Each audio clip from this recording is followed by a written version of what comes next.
And we're joined now by political reporter Michael Mahoney. And Michael, you've been on the beat for a long time, and you've gotten to speak with many of the candidates. Indeed, indeed.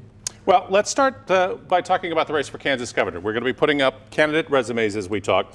Democrat Laura Kelly, Republican Chris Kobach are the front runners alongside Independent Greg Orman and Libertarian Jeff Caldwell. Talk for a minute, Michael, about Greg Orman and the conventional wisdom and your take.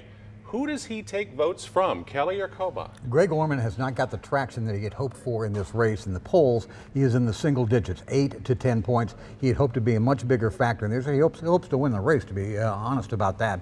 A lot of people think that Orman may take from Democrat Kelly in this race. I think it's exactly the opposite. I think there are going to be some Republicans who do not feel comfortable voting for Chris Kobach and absolutely will not vote for a Democrat, and so their option may be Greg Orman on this. And in a race as tight as this one is, with Kelly stressing education and restoring highway money, Kobach talking about tax cuts and trimming state government, even 8% could be a determining factor in this race. This is going to be a race that's going to keep us up late on Tuesday night. And there are still a lot of people throughout Kansas, especially Democrats, who are asking the question, why is Greg Orman running when he's probably not going to win?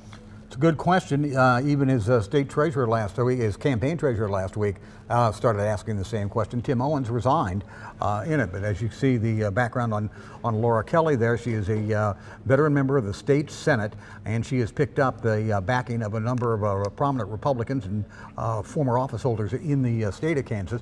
And so there is a split in the Republican Party, and one of the things that Chris Kobach has said, as you take a look at his resume there, is that he believes if the Republican Party is fairly united, that's his phrase, fairly united, then they're going to win, but it's got to be united.